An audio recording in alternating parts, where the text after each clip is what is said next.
తెలంగాణ చరిత్రలో భాగంగా చివరి దశకు రావడం జరుగుతుంది వాటితో. వాటితో మనం తెలంగాణ మోడర్న్ కంప్లీట్ చేసుకుంటాం.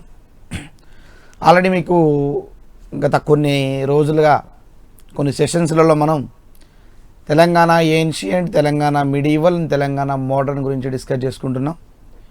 ఏన్షియంట్లో కొన్ని చాప్టర్లు డిస్కస్ చేసాం, మిడీవల్లో కొన్ని చాప్టర్లను డిస్కస్ చేసాం. మోడర్న్ మొత్తం ఆసఫ్ జాహీల వంశం అంటే నిజాంల గురించి డిస్కస్ చేస్తున్నాం. నిజాం రాజకీయ చరిత్ర కానీ, సామాజిక సాంస్కృతిక యొక్క విధానాలు కానీ, చైతన్య ఉద్యమాలు కానీ. మనం ప్రీవియస్ క్లాస్ని ఒకసారి గమనించినట్లయితే నిజాం కాలంలో ఉండేటువంటి ఒక ప్రధానమైన పోరాటాన్ని గమనించాం, తెలంగాణ సాయుధ పోరాటం.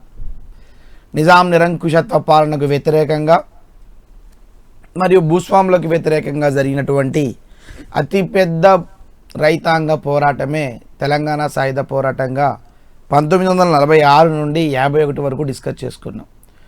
దీనికి అనేక గల కారణాలు చెప్పుకున్నాం. తెలంగాణలో ఉండేటువంటి విపరీతమైన భూస్వామ్య వ్యవస్థ, ఎగ్జాంపుల్ విష్ణూరి రామచంద్రారెడ్డి అనుకున్నాం. తన తల్లి చేసినటువంటి జానకమ్మ చేసినటువంటి ఆ యొక్క దుర్మార్గమైన పాలనకు వ్యతిరేకంగా ఆ యొక్క గ్రామస్తులంతా కూడా గడి వరకు వస్తే అలీ అనేటువంటి వ్యక్తి కాల్పులు జరపగా దాంట్లో దొడ్డి కమరయ్య మొట్టమొదటిగా మరణించాడని చెప్పేసి మనం చెప్పుకోవడం జరుగుతాం. ఇవన్నీ మనం సంఘటనలు, పాలకుర్తి సంఘటన గురించి చెప్పుకున్నాం. అంతేకాకుండా తెలంగాణకు సంబంధించినటువంటి సాయుధ పోరాటంలో ప్రధానమైనటువంటి లక్ష్యాలు ఒకసారి గమనించినట్లయితే ప్రధానమైన థీమ్ ఏంటంటే కమ్యూనిస్ట్ ఆధ్వర్యంలో జరిగినటువంటి ఉద్యమం నిజాంకి వ్యతిరేకంగా జరిగింది, గ్రామాల్లో ఉండేటువంటి భూస్వాములకు వ్యతిరేకంగా జరిగింది, వడ్డీ వ్యాపారులకు వ్యతిరేకంగా జరిగిందని మనం చెప్పుకోవచ్చు. ఇంకా ఈ ఉద్యమం యొక్క ప్రధాన ఉద్దేశం ఏంటంటే కమ్యూనిస్టు భావాలన్నీ కూడా, విప్లవ భావాలన్నీ కూడా ప్రజల్లో నింపాలని వీళ్ళ యొక్క ప్రధాన ఉద్దేశంగా చెప్పుకున్నాం. గ్రామాల్లో ఉండేటువంటి గ్రామస్తులందరినీ కూడా చైతన్యపరచడమే దీని యొక్క ప్రధాన ఉద్దేశం అని చెప్పుకున్నాం. ఇవన్నీ మనం ప్రీవియస్ క్లాస్లో చెప్పుకున్నాం.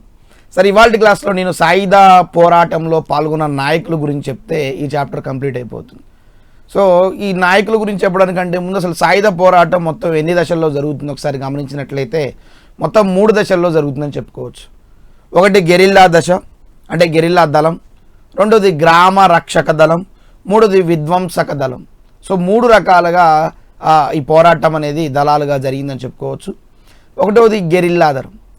దీంట్లో బాగా శిక్ష పొందినటువంటి కమ్యూనిస్టు నాయకులు సభ్యులుగా ఉండి వీళ్ళు అనేక రకాల ఆయుధాలను కలిగి ఉండి రహస్య జీవనాన్ని కొనసాగిస్తూ ఉంటారు.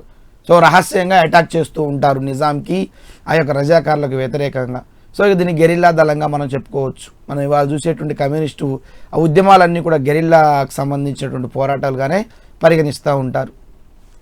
నెక్స్ట్ ఇకపోతే గ్రామ రక్షక దళం. యాక్చువల్లీ గ్రామ రక్షక దళం ప్రత్యేకంగా ఎందుకు ఏర్పాటు చేశారంటే ఇది యువకులతో ఏర్పాటు చేసినటువంటి దళం. కమ్యూనిస్టుల భావాలు లేదా కమ్యూనిస్టుల గురించి, ఆ జాడల గురించి చెప్పమని ఆ నిజాం ప్రభుత్వ సైన్యం కానీ లేకపోతే రజాకారులు కానీ గ్రామాల్లోకి చొరబడి గ్రామ ప్రజలను చంపుతూ ఉంటే ఆ సమయంలో అండగా ఉండేటువంటి యువకులు, వాళ్ళతో ఏర్పడినటువంటి దళమే గ్రామ రక్షక దళం. ఆ యువకులు ఏం చేస్తూ ఉంటారు, ఆ గ్రామ రక్షకులను కాపాడుతూ ఉంటారు. రెండోది గ్రామ రక్షక దళం. మూడోది విధ్వంసక దళం. ఏం లేదండి, విధ్వంసం అంటే విధ్వంసాలు చేయడం. ఎవరెవరికి మధ్య, నిజాం సైన్యానికి ఇటు పోరాటం చేసేటువంటి వ్యక్తులకి, రజాకారులకి, వీళ్ళకి మధ్య విధ్వంసాలు సూచించేటువంటి ఈ దళాన్నే విధ్వంసక దళం అని చెప్పేసి చెప్తూ ఉంటారు. ఓవరాల్గా అయితే మనకి తెలంగాణ సాయుధ పోరాటంలో 3 రకాల దళాలు ఉన్నాయని చెప్పుకోవచ్చు. గెరిల్లా దళం, గ్రామ రక్షక దళం, మూడోది విధ్వంసక దళంగా మనం చెప్పుకోవచ్చు అనమాట. అది దీంట్లో ఉండేటువంటి విషయం. ఇకపోతే తెలంగాణ సాయుధ పోరాటంలో పాల్గొన్నటువంటి నాయకులు ఎవరు? వీటిలోంచి మనల్ని ప్రశ్న అడిగే అవకాశం ఉంది. ఒకసారి వీటిని గమనించినట్లయితే మనం ఆ సాయుధ పోరాటంలో ఉండేటువంటి ప్రధానమైన నాయకులను గమనించినట్లయితే ఒకటో వ్యక్తి రావి నారాయణ రెడ్డి. నేను ఒక్కొక్క వ్యక్తి గురించి అతనికి సంబంధించిన విషయాల గురించి ఎక్స్ప్లెయిన్ చేస్తాను.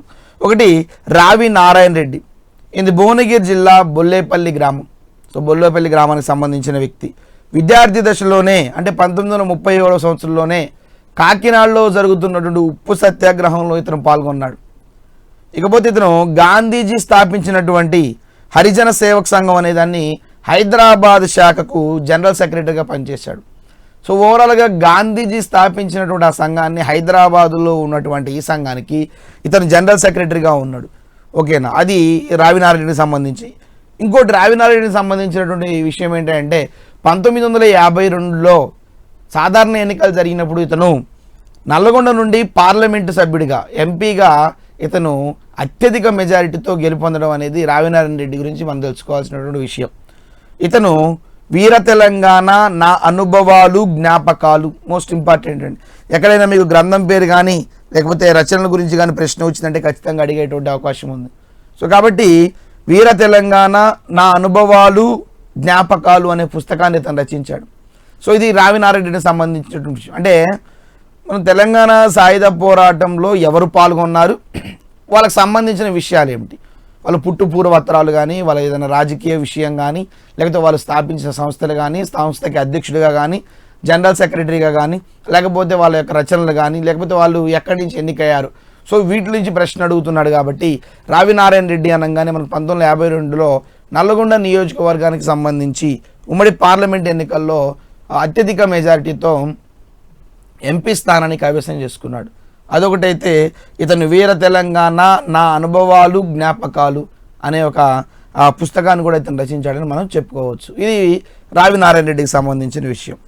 ఇకపోతే తర్వాత ఇంకొక నాయకుడి గురించి డిస్కస్ చేసినట్లయితే బద్దం ఎల్లారెడ్డి, మోస్ట్ ఇంపార్టెంట్ పర్సన్. ఈయన సిరిసిల్ల జిల్లా గాలేపల్లి గ్రామం, సో సిరిసిల్ల జిల్లాకు చెందినటువంటి వ్యక్తి. ఈయన కూడా 1930లో కాకినాడ ఉప్పు సత్యాగ్రహంలో పాల్గొని జైలుకి వెళ్ళాడు. రావినారాయణ రెడ్డి ఏ విధంగా అయితే పాల్గొన్నాడో ఇతను కూడా పాల్గొన్నాడు. ఇతను జైలుకి కూడా వెళ్ళినట్లుగా మనకి చరిత్ర చెప్తుంది. సో 1934లో గాంధీజీ హైదరాబాద్ను సందర్శించినప్పుడు ఇతను గాంధీజీతో కలిసి హరిజన సంఘానికి ఆ యొక్క విరాళాలు వసూలు చేయడంలో గాంధీకి సహాయం చేశాడు. సో 1934లో మనకు గాంధీజీ ఈ హైదరాబాద్ వచ్చినప్పుడు ఈ హైదరాబాద్లో హరిజన సంఘానికి కొన్ని రకాలైన విరాళాలు గాంధీజీ సేకరిస్తుంటే ఆ గాంధీజీతో పాటు ఉన్న వ్యక్తి ఎవరంటే బద్దం ఎల్లారెడ్డి అని మనం చెప్పుకోవచ్చు. 1952 ఎన్నికల్లో ఇతను కూడా సాధారణ ఎన్నికలు జరిగినటువంటి మొట్టమొదటిగా 1952వ సంవత్సరంలో కరీంనగర్ నుంచి పోటీ చేసి ఎంపీగా ఎన్నుకోబడ్డాడు. ఆయన నల్గొండ జిల్లా అయితే ఇతను కరీంనగర్ నుండి ఎంపీగా పోటీ చేసి గెలిచాడు అనమాట. నెక్స్ట్ ఇకపోతే ఈయన తర్వాత ఇంకొక విషయం గురించి ఎవరంటే వట్టికోట ఆళ్వారు స్వామి. ఈయన గురించి డిస్కస్ చేసినట్లయితే ఈయన నల్గొండ జిల్లా నకిరేకల్ గ్రామ వాస్తవ్యుడు. ఇతను అనేక నవలలు రాశాడు. మోస్ట్ ఇంపార్టెంట్ ప్రజల మనిషి మరియు గంగు అనే నవలలు రచించాడు ఇతను. గంగు ఇంపార్టెంట్ కాదు కానీ ప్రజల మనిషి చాలా ఇంపార్టెంట్. ప్రజల మనిషి తెలంగాణలో రాయబడ్డ మొట్టమొదటి నవల ఇదే. సో తెలంగాణలో రాయబడ్డ మొట్టమొదటి నవల పేరు ఏంటంటే ప్రజల మనిషి. ఎవరు? ఆళ్వారు స్వామి. సో ఈ విధంగా ప్రశ్న అడిగే అవకాశం ఉందని చెప్పుకోవచ్చు. ఇది ఆళ్వారు స్వామికి సంబంధించినటువంటి విషయం. ఇకపోతే ఆరుట్ల రామచంద్రారెడ్డి ఇంకొక తెలంగాణ సాయుధ పోరాటంలో నాయకుడు. ఏంది కొలనుప్రాక గ్రామం మనకు నల్గొండ జిల్లా కిందికి వస్తుంది. తన సోదరుడైనటువంటి ఆరుట్ల లక్ష్మీ నరసింహారెడ్డి, తన భార్య అయినటువంటి ఆరుట్ల కమలాదేవి మోస్ట్ ఇంపార్టెంట్ అండి. ఎందుకంటే సాయుధ పోరాటంలో ఆరుట్ల రామచంద్రారెడ్డి, ఆరుట్ల కమలాదేవి, ఆరుట్ల నరసింహారెడ్డి ఈ పేర్లన్నీ వింటాం. ఆ ఆరుట్ల రామచంద్రారెడ్డి సోదరుడే ఆరుట్ల లక్ష్మీ నరసింహారెడ్డి, అతని భార్యే ఆరుట్ల కమలాదేవి. సో వాళ్ళు కూడా ఈ ఉద్యమంలో కలిసి పోరాటం చేశారు. అంటే తమ్ముడు భార్య ఇద్దరు కూడా తనతో పాటు చేయి కలిపి తెలంగాణ సాయుధ పోరాటంలో పాల్గొన్నారని మనకి చెప్పడం జరుగుతుంది. విష్ణు దేశముఖ్ నాకు చెప్పాను నేను ప్రీవియస్ క్లాస్లో, బాగా పని చేయించుకున్నటువంటి భూస్వామి, వ్యతిరేక భూస్వామి ఎవడా అంటే విష్ణు రామచంద్రారెడ్డి. ఆయన దౌర్జన్యాలకు వ్యతిరేకంగా పోరాడినటువంటి తొలి నాయకుడు ఎవరంటే ఆరుట్ల రామచంద్రారెడ్డి. నేను ప్రీవియస్ క్లాస్లో చెప్పాను, ఇతను మీటింగ్ పెట్టినప్పుడు మొట్టమొదటిగా ఆరుట్ల రామచంద్రారెడ్డి ఆ యొక్క దేశ్ముఖ్ సంబంధించినటువంటి ప్రైవేట్ సైన్యం వస్తే ఈ ఆరుట్ల రామచంద్రారెడ్డి మరి గ్రామస్తులంతా కలిసి కూడా ఆ యొక్క ప్రైవేట్ సైన్యాన్ని తరిమి కొట్టారని చెప్పుకున్నాం. సో మొట్టమొదటిగా ఆ విష్ణూరి రామచంద్రారెడ్డికి వ్యతిరేకంగా పోరాడినటువంటి నాయకుడు ఎవరంటే ఆరుట్ల రామచంద్రారెడ్డిగా మనం చెప్పుకోవచ్చు అనమాట. ఇతను 1949 నుండి 52 వరకు చెరసాల్లో ఉన్నాడు, జైల్లో గడిపాడు. తెలంగాణ పోరాట స్మృతులు అనే పుస్తకాన్ని ఇతను రచించాడు. మోస్ట్ ఇంపార్టెంట్, రచించిన పుస్తకం పేరు తెలంగాణ పోరాట స్మృతులు. తెలంగాణలో పోరాటం ఎలా జరిగింది అని వివరించిన వ్యక్తి ఎవరంటే ఆరుట్ల రామచంద్రారెడ్డి. ఇతని తర్వాత మనకి ముగ్దుం మొహీవుద్దీన్ ఇంకొక వ్యక్తి. ఇతనే నిజాం రాజ్యం ప్రజల బందీఖానా అని వ్యాఖ్యానించాడు. మోస్ట్ ఇంపార్టెంట్, ఒక సువిశాలమైన బందీఖానా అని చెప్పాడు ఇతనే.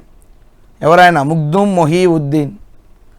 ఈయన హైదరాబాద్లో అభ్యుదయ ఉర్దూ కవుల సంఘం మరియు అదే హైదరాబాద్లో ట్రేడ్ యూనియన్ కాంగ్రెస్ను స్థాపించాడు. సో ట్రేడ్ యూనియన్ కాంగ్రెస్ని స్థాపించింది ఇతనే. అభ్యుదయ ఉర్దూ కవుల సంఘాన్ని కూడా స్థాపకుడు ఎవరంటే ఇతనే చెప్పుకోవచ్చు. ఈయన ఉర్దూలో అనేక రచనలు చేశాడు. ఇతను చేసిన రచనలు ఒకసారి గమనించినట్లయితే గుల్ ఏ తార్, ఇంకొక రచన పేరు తెలంగాణ, ఇంకొక రచన పేరు ఇంతేజార్. సో కాబట్టి ఇంతేజార్, తెలంగాణ, గుల్ ఏ తార్ అనేటువంటి రచనలు రాశాడు. ఇతను ఒక వ్యాసం కూడా రాశాడు, ఒక రకమైనటువంటి స్టేట్మెంట్ ఇచ్చాడు. హవేలీ అనే కవితలో నిజాం రాజ్యం గురించి, నిజాం భవనం గురించి ఒక కవితను రచించాడండి. ఏమని రాశాడంటే, అది ఒక దయ్యాల మేడ, శిథిలాల సమాజ నీడ, పీనుగులు పీక్కుతునే రాబందుల వాడ అని నిజాం యొక్క విధానాన్ని, నిరంకుశత్వ పాలనని కవిత్వం ద్వారా ఇతను తెలియజేయడం జరిగింది. ఆ కవిత పేరేంటంటే హవేలీ అనే కవితలో ఈ స్టేట్మెంట్ రాయడం జరిగింది. ఈయనను షాయర్ ఏ ఇంక్విలాబ్, విప్లవ భావాలు ఉన్నాయి కాబట్టి ఇతన్ని విప్లవ కవి, దాన్ని షాయర్ ఏ ఇంక్విలాబ్ అని పిలిచారు. సో చరిత్రకారులు ఇతన్ని షాయర్ ఏ ఇంక్విలాబ్, మోస్ట్ ఇంపార్టెంట్ అండి. సో కాబట్టి ఇతను నిజాంకి వ్యతిరేకంగా సాయుధ పోరాటంలో పాల్గొన్నటువంటి నాయకుడే కాకుండా ఇతను మంచి రచయిత కూడా. నెక్స్ట్ ఇకపోతే ఇతని తర్వాత వచ్చినటువంటి వ్యక్తి ఎవరంటే నల్లా నరసింహులు. సో నల్లా నరసింహులు ఇతను కడవెండి అనేటువంటి గ్రామానికి సంబంధించిన వ్యక్తి. ఇతన్ని మోస్ట్ ఇంపార్టెంట్, ఇతన్నే తెలంగాణ టైగర్ లేదా జనగామ సింహం అని పిలుస్తారు. తెలంగాణ టైగర్, జనగామ సింహంగా నల్లా నరసింహుల్ని పిలుస్తారు. ఇవన్నీ ఇంపార్టెంట్ బిట్లే, రెండు ఇంపార్టెంట్ బిట్లే. ఇతను తెలంగాణ సాయుధ పోరాటం నా అనుభవాలనే పుస్తకాన్ని రాసుకున్నాడు. తెలంగాణ సాయుధ పోరాటం తనలో తన అనుభవాలు, ఏమేం చేశాడు, ఏం జరిగింది. సో నేను పుస్తకాన్ని రచించాను. ఆ పుస్తకానికి ఏం పేరు పెట్టాడంటే తెలంగాణ సాయుధ పోరాటం నా అనుభవాలు అనే పేరు పెట్టడం జరిగింది. ఇతని తర్వాత బండి యాదగిరి, మోస్ట్ ఇంపార్టెంట్. బండి వెనక బండి కట్టి ఏ బండ్లో పోతావు కొడుకో నైజాము సర్కండోడా అనేటువంటి పాటను రచించింది ఇతనే. బండి వెనక బండి కట్టి ఏ బండో వెళ్తావు, ఆనాటి నిజాం రాజ్యంలో జరిగేటువంటి విధానాలను పాటల రూపంలో కూడా తెలియజేశారు. దురదృష్టం ఏంటంటే ఇతను ఎన్కౌంటర్లో అమరుడైనట్లుగా మనకి తెలుస్తుంది. సో బండి యాదగిరి మించి మేము ప్రశ్న అడిగితే పాట మించే ప్రశ్న అడుగుతాడండి. నెక్స్ట్ సుద్దాల హనుమంత్, సుద్దాల గ్రామం పేరండి. పల్లెటూరి పిల్లగాడ, పశువులుగాసే మొనగాడ. ఆనాటి నిజాం రాజ్యంలో ఉండేటువంటి వెట్టికి వ్యతిరేకంగా ఆనాటి నిజాం కాలంలో ఉండేటువంటి బఘేలా వ్యవస్థలన్నింటినీ కూడా ఒక సినిమా రూపంలో చూపించారు. ఆ సినిమా పేరు మా భూమి. 1980 సంవత్సరంలో తీసినటువంటి సినిమా. ఆ 1980 మా భూమి సినిమాను ఒకసారి మీరు గమనించినట్లయితే ఆ సినిమాలో ఉండే పాట పేరు ఏంటంటే ఇదే, పల్లెటూరి పిల్లగాడ పశువులుగాసే మొనగాడ. వాడు ఉదయం నుంచి సాయంత్రం వరకు విపరీతమైన గొడ్డు చాకిరీ చేస్తూ ఉంటాడు, వెట్టికి బలైపోయాడు. ఆనాటి కాలంలో ఉండేటువంటి ఆ భూస్వామ్య వ్యవస్థ వల్ల, నిజాం నిరంకుశత్వ పాలన వల్ల అట్టడుగు ఉన్నటువంటి వర్గాల గురించి ఇతను రాయడం జరిగింది అనమాట. సో కాబట్టి సుద్దాల హనుమంతు తేజ్ అనగానే మనకి ఈ పాట గుర్తొస్తుంది. సో బండి యాదగిరి అంటే ఒక పాట, సో సుద్దాల హనుమంతు తేజ్ అనేది ఈ పాట గురించి మనం డిస్కస్ చేయవచ్చు. ఇతని తర్వాత దేవులపల్లి వెంకటేశ్వరరావు, ఇది సూర్యాపేట దగ్గర చందుపట్ల గ్రామానికి సంబంధించిన వ్యక్తి. ఇతని గురించి ఎక్కువగా ప్రశ్నలు రచనలు మించి అడుగుతున్నాడండి. ఇతను చేసిన రచన ఒకసారి గమనించినట్లయితే హైదరాబాద్ రాజ్యంలో పోలీసుల దురంతాలు రచన పేరండి. నిజాం రాజ్యంలో పోలీసుల యొక్క అరాచకాలను ఇతని రచన రూపంలో చూపించడం జరిగింది. నిజాం సైన్యం యొక్క ఆగడాలను. నెక్స్ట్ జనగాం ప్రజల వీరోచిత పోరాటాలు. ఆ జనగాం ప్రజలు నిజాంకి వ్యతిరేకంగా, భూస్వాములకు వ్యతిరేకంగా చేసిన పోరాటాలన్నింటినీ కూడా ఒక పుస్తక రూపంలో రచించాడు. సో అందుకని దానికి ఏం పేరు పెట్టాడంటే జనగాం ప్రజల వీరోచిత పోరాటాలు. దీని తర్వాత ఇంకొక రచన చేశాడు, తెలంగాణ ప్రజల సాయుధ పోరాట చరిత్ర, మోస్ట్ ఇంపార్టెంట్. తెలంగాణ ప్రజల సాయుధ పోరాట చరిత్ర అనే రచన రచించాడు ఇతను. ఆకునూరు, మాచిరెడ్డిపల్లిలో జరిగినటువంటి దురంతాలన్నింటినీ కూడా ఇతను ఎండగట్టడం జరిగింది. అవన్నీ ఒక రచన రూపంలో చేయడం జరిగింది. సో మొత్తానికి తన రచన మించి ప్రశ్న అడుగుతున్నాడు కాబట్టి ఈ 4 రచనలు చాలా చాలా ఇంపార్టెంట్. ఎవరి గురించి? దేవులపల్లి వెంకటేశ్వరరావు గురించి. దీని తర్వాత ఇంకొక నాయకుడిని గమనించినట్లయితే భీమ్రెడ్డి నరసింహారెడ్డి. భీమ్రెడ్డి నరసింహారెడ్డి ఇతను నల్గొండ జిల్లా కొత్తగూడెనికి సంబంధించిన వ్యక్తి. వితంతు వివాహం చేసుకుని అందరికీ ఆదర్శంగా నిలిచాడు, మోస్ట్ ఇంపార్టెంట్. ఆనాటి కాలంలో మహిళల యొక్క సామాజిక దురాచారాల్లో భాగం ఏంటంటే ఏవైతే దురాచారాలు వాటికి వ్యతిరేకంగా పోరాడడం. ఆనాటి కాలంలో సామాజికంగా ఉన్నటువంటి ఒక దురాచారాలు వితంతువుల యొక్క కాన్సెప్ట్ చాలా చాలా ఘోరంగా ఉంది. భర్త చనిపోతే భార్య ఇలాగనే ఉండాలి, ఒక రకమైనటువంటి దురాచారం, తిరిగి మళ్ళా పెళ్లి చేసుకోకూడదు, వంటింటికి మాత్రమే పరిమితం కావాలి. సో ఈ విధానాన్ని వ్యతిరేకిస్తూ తానే వితంతువుని పెళ్లి చేసుకున్న వ్యక్తి ఎవరంటే భీమ్రెడ్డి నరసింహారెడ్డి. ఇతనికి ఇంకో ఇంపార్టెంట్ ఏంటంటే ఆ చాకలి ఏలమ్మ పొలం చేస్తున్నప్పుడు, కౌలు పొలం చేస్తున్నప్పుడు ఆ భూస్వాములు వచ్చారు కదా, ఆ భూస్వాములకు వచ్చినప్పుడు 1945లో చాకలి ఐలమ్మ పంటకు రక్షణగా వెళ్ళినటువంటి నాయకుడు ఇతనేనండి. సో దాంట్లో వెళ్ళినటువంటి నాయకుల్లో ఇతను కూడా ఒక అతను ఉన్నాడు. సో కాబట్టి భీమిరెడ్డి నరసింహారెడ్డి అనగానే మనకి వితంతు వివాహం చేసుకున్నటువంటి ఒక ఆదర్శ వ్యక్తిగా మనం చెప్పుకోవచ్చు అనమాట. నెక్స్ట్ ఇతని తర్వాత మల్లు స్వరాజ్యం, ఇవాళకి మనకి చాలా ఇంపార్టెంట్ పర్సన్. ఈమె సూర్యాపేట. ఈమె గోర్కీ అనేటువంటి ఒక విప్లవ కవి. తను రాసినటువంటి మదర్ అనే పుస్తకాన్ని చదివి బాగా ఇన్స్పైర్ అయ్యి ఈమె కమ్యూనిస్టు ఉద్యమంలో చేరింది. తన భర్త మల్లు వెంకట నరసింహారెడ్డి భీమిరెడ్డి నరసింహారెడ్డితో కలిసి గెరిల్లా దళంలో ఈమె చేరింది. నేను చెప్పాను, గెరిల్లా దళం ఆయుధాలు కలిగి ఉండి రహస్య స్థావరాలను ఏర్పాటు చేసుకుని అటాక్ చేస్తారు. సో అటువంటి గెరిల్లా దళంలోకి మల్లు స్వరాజ్యం చేరిందని చెప్పుకోవచ్చు. సో ఇది ఓవరాల్గా మనకి ఆ తెలంగాణ సాయుధ పోరాటంలో పాల్గొన్న నాయకులు, వాళ్ళకి సంబంధించిన విషయం. మిమ్మల్ని ప్రశ్న ఎప్పుడూ కూడా ఆ నాయకుల గురించి వాళ్ళు చేసిన రచనల గురించి, వాళ్ళ యొక్క పాటల గురించి ప్రశ్న అడుగుతూ ఉన్నాడు. సో ఇప్పటివరకు మనం తెలంగాణ సాయుధ పోరాటంలో ఉన్నటువంటి ఆ నాయకుల గురించి డిస్కస్ చేసినాం. ఇకపోతే దీంట్లో లాస్ట్ పాయింట్ ఏంటంటే ఆ తెలంగాణ సాయుధ పోరాటంలో జరిగినటువంటి కొన్ని దురాగతాల గురించి వివరించాలి. జరగకూడనటువంటి సంఘటనలన్నీ కూడా సాయుధ పోరాటంలో జరిగి చాలామంది అమరులయ్యారు. రైతులు, కూలీలు, గ్రామస్తులు, యువకులు, స్త్రీలు అందరూ కూడా ఈ సాయుధ పోరాటంలోకి పాల్గొని ఆనాటి నిజాం సైన్యము, రజాకార్ల సైన్యము విపరీతంగా వీళ్ళని అనేక రకాలైనటువంటి శిక్షలకు గురి చేసి చివరికి చంపేయడం కూడా జరిగింది. సో దాంట్లో జరిగిన కొన్ని సంఘటనలు ఒకసారి గమనించినట్లయితే బైరాన్పల్లి దురాగతం, అక్కడ జరిగిన సంఘటన 21 ఆగస్టు 1948న 88 మంది గ్రామస్తుల్ని రజాకార్లంతా కాల్చి చంపారు. అతిపెద్ద ఘోర తప్పిదం.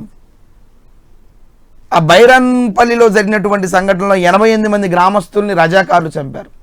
ఎవడు వ్యతిరేకంగా మాట్లాడితే, ఎవరు వ్యతిరేకంగా కార్యకలాపాలు చేస్తే వాడిని ఆ నిజాం సైన్యం ఏం చేసేది అంటే, ఆ నిజాం సైన్యానికి ప్రైవేట్ సైన్యం ఉండేటువంటి రజాకార్లు వీళ్ళంతా ఏం చేసేవాళ్ళు అంటే నిర్దాక్షిణ్యంగా కాల్చి చంపేవారు. మొట్టమొదటిగా రజాకార్లకి చేతిలో కర్రలు ఇచ్చేవారు. ఆ కర్రల స్థానంలో తుపాకులు ఎప్పుడైతే వచ్చాయో, నేను నెక్స్ట్ చాప్టర్లో చెప్తాను, ఆ తుపాకులు ఎప్పుడైతే వచ్చాయో ఆటోమేటిక్గా వీళ్ళ యొక్క విధానము రక్తపాతాన్ని సూచించిందని చెప్పవచ్చు. ఇంకో విషయం ఏంటంటే ఆ నిజాం మొత్తం నిజాం సైన్యానికి సంబంధించిన వ్యక్తులు, రజాకార్లు మరియు దొరల ప్రైవేట్ సైన్యం వీళ్ళంతా కలిసి ఈ సాయుధ పోరాటం జరుగుతుంటే ఓవరాల్గా 4,000 మందిని చంపినట్లుగా మనకు చరిత్ర చెప్తా ఉంది. నిజాం సైన్యము, నెక్స్ట్ ఇకపోతే రజాకార్ల సైన్యము, నెక్స్ట్ పోతే ప్రైవేటు గూండాలు. ఈ పోరాటంలో ఎవరైతే వ్యతిరేకంగా మారారో వాళ్ళందరినీ ఈ 3 రకాల సైన్యాలు చంపేవి. అలా 4,000 మందిని చంపి 4,000 మంది అమరులైనట్లుగా మనకి ఈ పోరాటం చెప్తా ఉంది. దీని తర్వాత కూటిగల్లు సంఘటన, ఏరియా పేరండి. ఇక్కడ 37 మంది గ్రామస్తుల్ని కాల్చి చంపారు. ఎవరైతే వ్యతిరేకంగా ఉంటున్నారో గ్రామస్తుల్లో ఎవరైతే గ్రామస్తులు కమ్యూనిస్టు భావాలకి విప్లవ భావాలు ఉన్న వ్యక్తులకు సపోర్ట్ ఇస్తున్నారో వాళ్ళని నడి రోడ్డు మీదే ఆ చెట్లకి కట్టేసి కాల్చి చంపేవారు నిజాం సైన్యం. నెక్స్ట్ కోటకొండ సంఘటన. కోటకొండ సంఘటన విష్ణూరు దేశముఖ్ అయినటువంటి, ఇందాక చెప్పాను రామచంద్రారెడ్డి, అతని కొడుకైనటువంటి జగన్మోహన్ రెడ్డి ఈ గ్రామంపై, కోటకొండ గ్రామంపై దాడి చేసి దాదాపు 18 మందిని కాల్చి చంపాడు. సో తరతరాలుగా వస్తుంది వారసత్వము, దేశ్ముఖుల వారసత్వం. తన కొడుకు కూడా 18 మందిని కాల్చి చంపడం. ఈ విషయాన్ని తెలుసుకున్నటువంటి కమ్యూనిస్టులు ఈ జగన్మోహన్ రెడ్డిని హత్య చేశారు. సో ఇతను మొదటగా 18 మందిని కాల్చి చంపినందుకు ఆ విషయం తెలుసుకున్నటువంటి ఆ యొక్క కమ్యూనిస్టులు రహస్యంగా అతని దగ్గరికి వెళ్ళి అతన్ని ఆ బాబు దొర అని పిలుస్తారు. దొర కొడుకు దొర అండి, బాబు దొర. ఆ జగన్మోహన్ రెడ్డిని హత్య చేయడం జరిగింది. ఏ సంఘటన? కోటకొండ సంఘటన. నెక్స్ట్ ఇకపోతే దేవరప్పుల సంఘటన. ఇది మనకు 11 మంది గ్రామస్తులను సజీవ దహనం చేశారు, కాల్చి పారేశారు. నెక్స్ట్ ధర్మాపురం సంఘటన. ఇక్కడ 12 మంది రైతులని కాల్చి చంపారు. ఎవరైతే ఆనాటి ముక్తేదార్ రాఘవరాజుకి వ్యతిరేకంగా రైతులు పాల్గొన్నారో ఆ 12 మంది రైతులని నిర్దాక్షిణ్యంగా కాల్చి చంపారు. సో ఈ సంఘటనలన్నీ కూడా అమరులైపోయారు సాయుధ పోరాటంలో. నెక్స్ట్ ఇంకో సంఘటన మొండ్రాయి సంఘటన. ఆనాటి మక్తేదార్ అయినటువంటి నరసింహారావుకు వ్యతిరేకంగా లాంబాడీలు తిరుగుబాటు చేశారు, గిరిజనులు కూడా తిరుగుబాటు చేశారు. మోస్ట్ ఇంపార్టెంట్, మక్తేదార్ 200 ఎకరాలను ఆక్రమించుకున్నాడు. ఆక్రమించుకుంటే దానికి వ్యతిరేకంగా లంబాడీలు ఉద్యమం చేశారు. దీనికి నాయకుడు ఎవరంటే దేవులపల్లి వెంకటేశ్వరరావు. ఇందాక చెప్పాను అతని రచనల గురించి. సో ఇతను ఈ మొండ్రాయి సంఘటనగా మనం కూడా చెప్పుకోవచ్చు. ఈ విధంగా 1948 వరకు, అంటే యాక్చువల్లీ 1946 నుండి 51 వరకు జరిగింది. సార్ 48లోనే కదా నిజాం అంతమైపోయింది, అంతమైపోయిన తర్వాత కూడా ఉద్యమం జరిగిందా? జరిగిందండి. 21 అక్టోబర్ 1951 వరకు కూడా జరిగింది. అంటే 1948 నిజాం పాలన ఎప్పుడైతే భారతదేశంలో విలీనమైందో అంతటితో ఉద్యమం ఆగలేదు. దాదాపు 21 అక్టోబర్ 1951 సంవత్సరం వరకు కూడా ఈ ఉద్యమం జరిగి చిట్ట చివరిగా ఈ ఉద్యమాన్ని భారత ప్రభుత్వము భారత ప్రభుత్వంతో వీళ్ళు పోరాడిన తర్వాత 21 అక్టోబర్ 1951న వీళ్ళు మొత్తానికి సాయుధ పోరాటాన్ని విరమించినట్లుగా మనకి చరిత్ర చెప్తా ఉంది. అంటే నిజాం ఉన్నప్పుడు పోరాటం జరిగింది. నిజాం భారతదేశంలో విలీనం చేసిన తర్వాత వీళ్ళ పోరాటం భారత ప్రభుత్వంతో జరిగింది. ఎవరైతే ప్రభుత్వంలో ఉన్నారో వాళ్ళకి వ్యతిరేకంగా జరిగింది. 48 సెప్టెంబర్ 17 వరకు నిజాం ఉన్నాడు. సో నిజాంకి వ్యతిరేకంగా జరిగింది. 17 సెప్టెంబర్ 48 తర్వాత హైదరాబాద్ సంస్థానం భారతదేశంలో విలీనమైంది. సో పూర్తి బాధ్యత కేంద్ర ప్రభుత్వం తీసుకుంది. ఆటోమేటిక్గా భారత ప్రభుత్వంతో వీళ్ళు పోరాటం చేశారు. చిట్ట చివరిగా 1951 అక్టోబర్లో వీళ్ళు ఉద్యమాన్ని విరమించినట్లుగా మనకి చరిత్ర చెప్తా ఉంది. ఇది తెలంగాణ సాయుధ పోరాటానికి సంబంధించినటువంటి విషయం. ఈ తెలంగాణ సాయుధ పోరాటంలో మిమ్మల్ని ఎక్కువగా ప్రశ్న ఇయర్ అడుగుతున్నాడు, కారణాలు అడుగుతున్నాడు. గ్రూప్ 1 మెయిన్స్ రాస్తే కారణాలు చాలా చాలా ఇంపార్టెంట్. అదేవిధంగా దీంట్లో ఉన్న దళాల పేర్లు 3 రకాల దళాలు అడుగుతున్నాడు. గెరిల్లా దళం, గ్రామరక్షక దళం, విధ్వంసక దళం. అదేవిధంగా దీంట్లో ఉన్నటువంటి రావి నారాయణ రెడ్డి, ఆరుట్ల రామచంద్రారెడ్డి, ఆరుట్ల కమలాదేవి, బద్దం ఎల్లారెడ్డి, మల్లు స్వరాజ్యం, వెంకటేశ్వర్లు. సో వీళ్ళ గురించి అన్నిటి గురించి రచయితల గురించి ప్రశ్న అడుగుతూ ఉన్నాడు. ఆ పోరాట నాయకులు వాళ్ళు చేసినటువంటి రచనల గురించి అడుగుతున్నాడు. ఇకపోతే ఎక్కువగా జరిగినటువంటి ఆ దురాగతాలు, చనిపోయినటువంటి సంఘటనల గురించి ప్రశ్న అడిగే అవకాశం ఉంది. సో ఓవరాల్గా 1948 నిజాం పాలన అంతమైనప్పటికీ కూడా వీళ్ళు తర్వాత భారత ప్రభుత్వంతో పోరాడారని చెప్పుకోవచ్చు. చివరికి అక్టోబర్ 1951న సాయుధ పోరాటాన్ని విరమించినట్లుగా మనం చెప్పుకోవచ్చు. దీంతో సాయుధ పోరాటం కంప్లీట్ అండి. ఇప్పుడు మనం ఏం చేయాలంటే ఇంకొక లాస్ట్ చాప్టర్ దీంట్లో మనం నిజాం పాలన అంతము, భారతదేశంలో హైదరాబాద్ విలీనం. అప్పటి వరకు సంస్థానంగా ఉందని చెప్పుకున్నాం. నిజాం భారత ప్రభుత్వంలో కలపట్లేదు, అటు పాకిస్తాన్లో కలపట్లేదు. భారత ప్రభుత్వం ఏం చేసింది, చివరికి నిజాం ఎప్పుడు అంతమైపోయాడు. సో భారతదేశంలో ఉండేటువంటి హైదరాబాద్ సంస్థాన్ని భారతదేశంలో ఏ టైంలో ఎలా కలిపాడు, దానికి గల కారణాలు ఏమిటి? సైనిక చర్య, ఆపరేషన్ పోలో అనేటువంటి ఆ సైనిక చర్య ద్వారా మనము ఆనాటి సర్దార్ వల్లభాయ్ పటేల్ మరియు సెక్రటరీ వీళ్ళంతా కలిసి పోలీస్ చర్య ద్వారా హైదరాబాద్ ప్రాంతాన్ని మొత్తాన్ని కూడా కట్టడి చేసి, అన్ని ప్రాంతాల నుంచి కట్టడి చేసి నిజాం పాలనను విముక్తి చేసి ఈ ప్రాంతాన్ని, ఈ సంస్థాన్ని మొత్తాన్ని కూడా భారతదేశంలో విలీనం చేయడం జరిగింది. అది ఎలా జరిగింది ఏంటనేది మనం ఈ లాస్ట్ చాప్టర్లో డిస్కస్ చేద్దాం. ఓకేనా? దీంతో మనకి తెలంగాణ మోడర్న్ కంప్లీట్ అయిపోతుంది, తెలంగాణ హిస్టరీ కంప్లీట్ అయిపోతుంది. ఓకేనా? చిన్న 10 minutes బ్రేక్ తీసుకోండి. బ్రేక్ తర్వాత లాస్ట్ చాప్టర్ని కంప్లీట్ చేద్దాం. కొట్లాడి తెచ్చుకున్న తెలంగాణలో కొలువుల జాతర. 91,142 ఉద్యోగాలకు ఈ రోజు నుంచే మొత్తం నోటిఫై చేసేస్తారు అధ్యక్ష. 80,039 ఉద్యోగాలకు తక్షణం ఈ రోజు నుంచే సంబంధిత శాఖలకు నోటిఫికేషన్లు ఇష్యూ అయితే అధ్యక్ష. నోటిఫికేషన్లకే పరిమితం కాదు, ప్రభుత్వ సహకారంతో, విశ్వం సహకారంతో ముఖ్యమంత్రి గారి కోరిక మేరకు ఒక మంచి కోచింగ్లో అనుభవం ఉన్నటువంటి అధ్యాపకులచే బ్రహ్మాండమైనటువంటి కోచింగ్ రోజు ఇవ్వడం అనేది చాలా ఇష్టం. దీన్ని అందరూ ఉపయోగించుకోవాలి. బీసీ అభ్యర్థుల అభ్యున్నతికి ప్రభుత్వ తాపత్రయం. మా బీసీ బిడ్డలకు, ఎస్సీ ఎస్టీ రిజర్వ్ ప్రకారము మా బడుగు బలహీన వర్గ బిడ్డలకే ఎక్కువ ఉద్యోగాలు వచ్చే అవకాశం. బీసీ సంక్షేమ శాఖ ఆధ్వర్యంలో బీసీ వెల్ఫేర్ డిపార్ట్మెంట్ అన్ని దాని రిజిస్ట్రేషన్ స్టార్ట్ అవుతాయి. ఆన్లైన్లో రిజిస్ట్రేషన్ చేసుకోవాలా. బీసీ స్టడీ సర్కిల్ పర్యవేక్షణలో త్వరలో 1,00,000 మందికి ఆన్లైన్, ఆఫ్లైన్ మరియు శాటిలైట్ ఛానళ్ల ద్వారా కోచింగ్ ఇవ్వబడుతుంది. ప్రచార మాధ్యమాల ద్వారా ఉన్నత ఉచిత శిక్షణ. జై తెలంగాణ టీవీ సమర్పణలో ఉచిత శిక్షణ తరగతుల ప్రత్యక్ష ప్రసారం ప్రతిరోజు ఉదయం 11 గంటల నుంచి మధ్యాహ్నం 12:30 వరకు వీక్షించండి, విజయం సాధించండి. కొట్లాడి తెచ్చుకున్న తెలంగాణలో కొలువుల జాతర. 91,142 ఉద్యోగాలకు ఈ రోజు నుంచే మొత్తం నోటిఫై చేసేస్తారు అధ్యక్ష. 80,039 ఉద్యోగాలకు తక్షణం ఈ రోజు నుంచే సంబంధిత శాఖలకు నోటిఫికేషన్లు ఇష్యూ అయితే అధ్యక్ష. నోటిఫికేషన్లకే పరిమితం కాదు, ప్రభుత్వ సహకారంతో, విశ్వం సహకారంతో ముఖ్యమంత్రి గారి కోరిక మేరకు ఒక మంచి కోచింగ్లో అనుభవం ఉన్నటువంటి అధ్యాపకులచే బ్రహ్మాండమైనటువంటి కోచింగ్ రోజు ఇవ్వడం అనేది చాలా ఇష్టం. దీన్ని అందరూ ఉపయోగించుకోవాలి. బీసీ అభ్యర్థుల అభ్యున్నతికి ప్రభుత్వ తాపత్రయం. మా బీసీ బిడ్డలకు, ఎస్సీ ఎస్టీ రిజర్వ్ ప్రకారము మా బడుగు బలహీన వర్గ బిడ్డలకే ఎక్కువ ఉద్యోగాలు వచ్చే అవకాశం. బీసీ సంక్షేమ శాఖ ఆధ్వర్యంలో బీసీ వెల్ఫేర్ డిపార్ట్మెంట్ అన్ని దాని రిజిస్ట్రేషన్ స్టార్ట్ అవుతాయి. ఆన్లైన్లో రిజిస్ట్రేషన్ చేసుకోవాలా. బీసీ స్టడీ సర్కిల్ పర్యవేక్షణలో త్వరలో 1,00,000 మందికి ఆన్లైన్, ఆఫ్లైన్ మరియు శాటిలైట్ ఛానళ్ల ద్వారా కోచింగ్ ఇవ్వబడుతుంది. ప్రచార మాధ్యమాల ద్వారా ఉన్నత ఉచిత శిక్షణ. జై తెలంగాణ టీవీ సమర్పణలో ఉచిత శిక్షణ తరగతుల ప్రత్యక్ష ప్రసారం ప్రతిరోజు ఉదయం 11 గంటల నుంచి మధ్యాహ్నం 12:30 వరకు వీక్షించండి, విజయం సాధించండి. కొట్లాడి తెచ్చుకున్న తెలంగాణలో కొలువుల జాతర. 91,142 ఉద్యోగాలకు ఈ రోజు నుంచే మొత్తం నోటిఫై చేసేస్తారు అధ్యక్ష.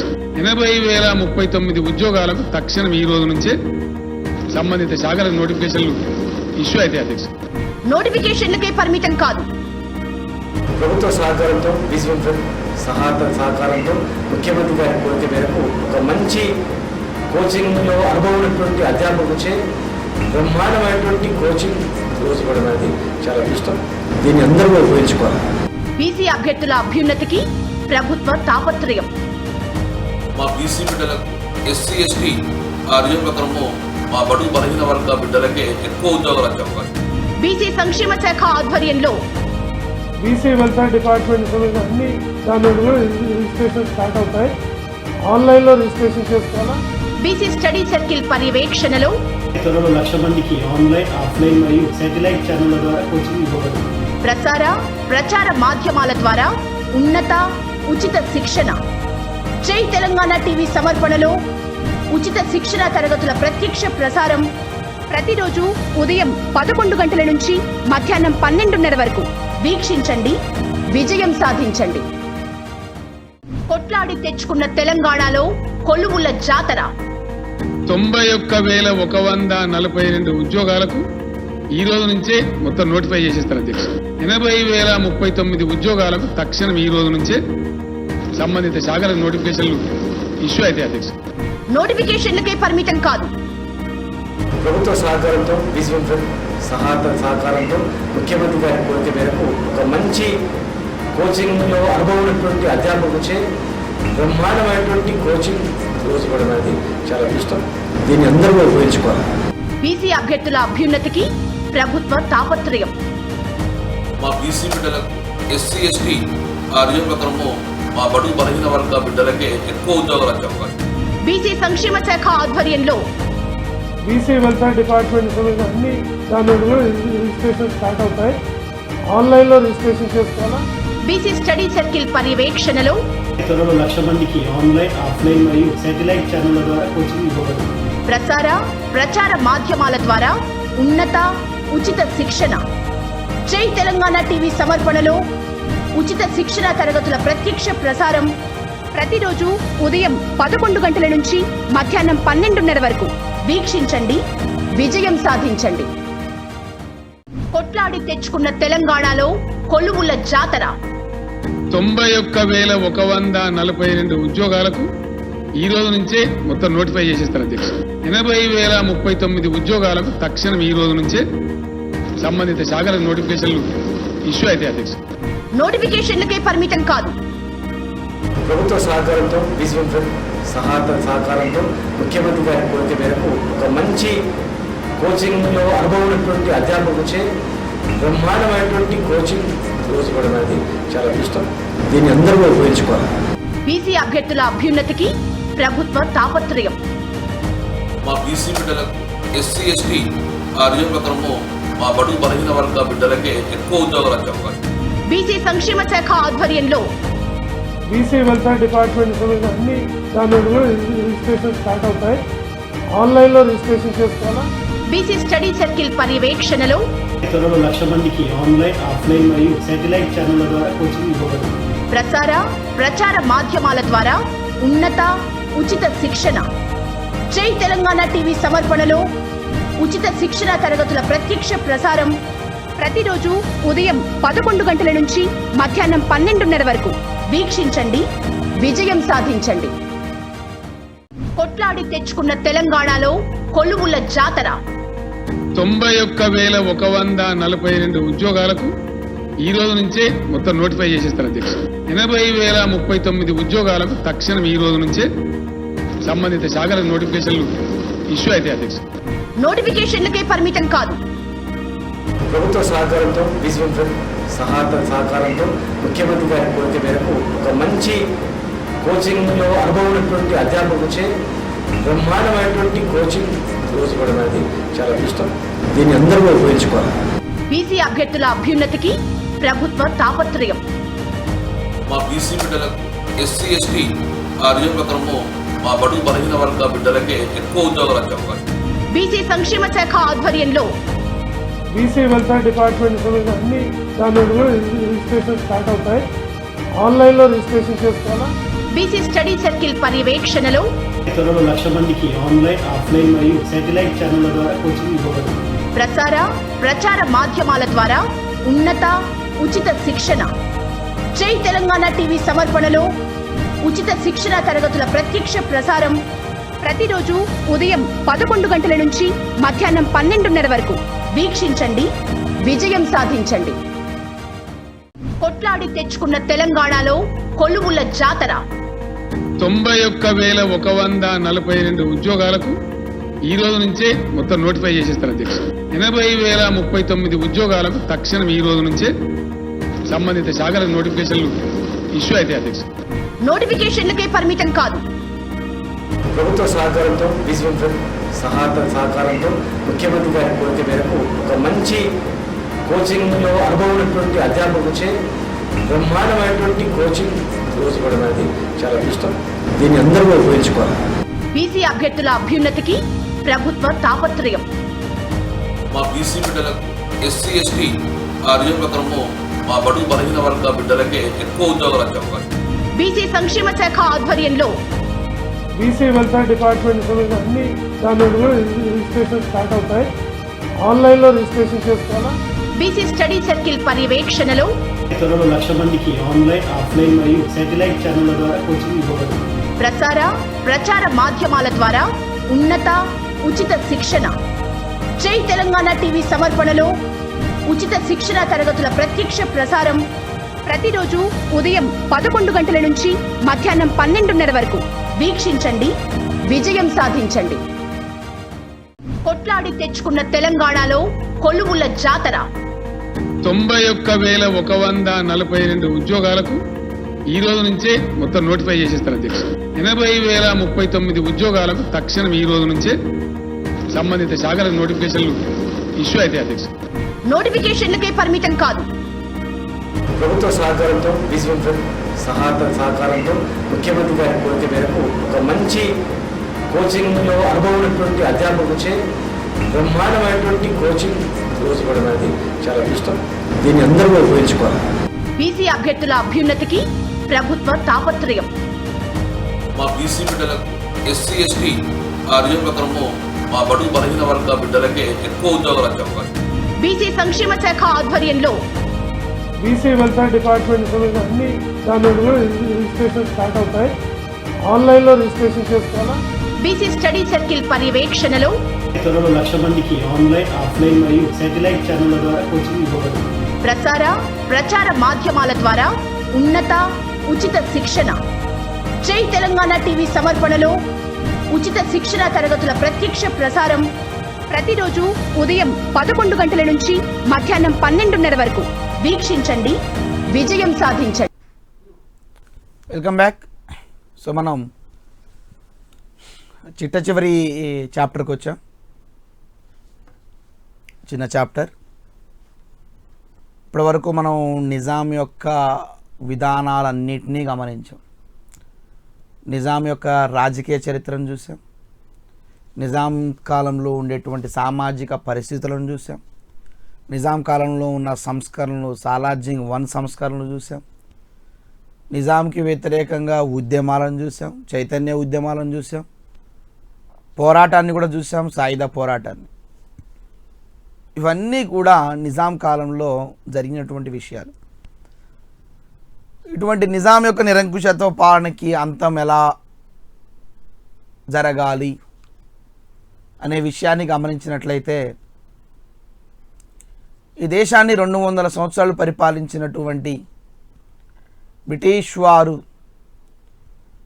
పోతూ 1947 మౌంట్ బాటన్ ప్లానింగ్, ఆ ప్రణాళిక ద్వారా దేశానికి స్వాతంత్రం ఇచ్చి వెళ్ళారు. 200 సంవత్సరాల పాటు అటు బ్రిటిష్ వారికి వ్యతిరేకంగా, హైదరాబాద్ ప్రాంతంలో నిజాంకి వ్యతిరేకంగా అనేక రకాలుగా చాలా ఇబ్బందులు పడుకుంటూ వచ్చినాం భారతీయ ప్రజలం. స్వతంత్రం వచ్చిందని సంతోషము హైదరాబాద్ ప్రజల్లో కొంచెం కూడా లేదు. ఎందుకంటే ఈ దేశంలో 2 రకాల ప్రాంతాల పేర్లు ఉన్నాయండి. ఒకటి బ్రిటిష్ ఇండియా, 2 సంస్థానాలు. బ్రిటిష్ ఇండియా సంస్థానాలు. హైదరాబాద్ సంస్థానం బ్రిటిష్ ఇండియాలో భాగం కాదు. అయినప్పటికీ బ్రిటిష్ వాళ్ళకి సపోర్టుగా ఉన్నారు నిజాంలు. 15 ఆగస్టు 1947 వచ్చే టయానికి దాదాపు భారతదేశంలో ఉన్నటువంటి అనేక రకాల సంస్థానాలు, ఒక 563, 565 సంస్థానాల వరకు కూడా భారతదేశంలో ఇక విలీనమైపోయి మేము కూడా స్వతంత్రమైన దేశంగా పరిపాలించుకున్నాం అనే స్థాయి ఆనాటి భారతీయ నాయకులకు ఉండగా, దాదాపు ఒక 13 సంస్థానాలు పాకిస్తాన్లోకి కలవగా, దాదాపు 550 సంస్థానాల్లో 547 సంస్థానాలు భారతదేశంలో విలీనమైపోయి అంటే బ్రిటిష్ ఇండియాలో కలిసిపోయి ఒక 3 సంస్థానాలు మాత్రం భారతదేశంలో కలవము, అటు పాకిస్తాన్లో కలవము, స్వతంత్ర సంస్థాన హోదా మాకు కావాలి, మేము ఎవరిలో కలవము అని చెప్పేసి 3 ఇబ్బంది పెడతా ఉన్నాయి భారతదేశాన్ని. ఆ 3 ఒకటే హైదరాబాద్ సంస్థానం. అర్థం కావట్లేదు భారతీయ ప్రజలకి, భారతీయ నాయకులకి. ఏం చేయాలి? నిన్నటి వరకు బ్రిటిష్ వాళ్ళతో ఇబ్బంది, ఇవాళ సంస్థానాధిపతులతో ఇబ్బంది. ఈ దేశాన్ని ముక్కలు ముక్కలుగా విడగొట్టకూడదు, ఈ దేశాన్ని సంపూర్ణంగా ఉంచాలి అనే ఒకే ఒక ఉద్దేశంతో ఆనాటి కాంగ్రెస్ నాయకులు అనేక రకాల చర్యలకు పాల్పడి అనేక రకాల చర్యలు తీసుకొచ్చి ఈ సంస్థానాలన్నింటినీ భారతదేశంలో విలీనం చేస్తే ఒక 3 సంస్థానాలు మాత్రము స్వతంత్రం వచ్చే టయానికి మేము కలవము అని చెప్పేసి విభేదిస్తున్నాయి. ఆ 3 సంస్థానాలు చెప్పుకోవడానికంటే ముందు నేను మొదటగా ఆ 3 సంస్థానాలు ఒకసారి పేర్లు గమనించినట్లయితే జునాగఢ్ సంస్థానం గుజరాత్ కిందకి వస్తుంది మనకి, 2 కాశ్మీర్ సంస్థానము, 3 హైదరాబాద్ సంస్థానము. సో హైదరాబాద్ చెప్పుకోవడానికి అంటే ముందు ఈ రెండింటి గురించి ఒక చిన్న బ్రీఫ్గా ఒక 2-3 నిమిషాలు ఎక్స్ప్లెయిన్ చేసుకుందాం. సో కాశ్మీర్ జునాగఢ్ సంస్థానాలు అటు పాకిస్తాన్లో కలవట్లేదు, ఇటు భారతదేశంలో కలవట్లేదు, స్వతంత్రంగా ఉంటాయని ఏకపక్షంగా ఉండడంతో ఈ 3 సంస్థానాలన్నిటి మీద సైనిక చర్యకు పాల్పడి ఈ 3 సంస్థాలని విజయవంతంగా భారతదేశంలో విలీనం చేయడం అయింది ఆనాటి కేంద్ర హోంశాఖ మంత్రి వర్గము.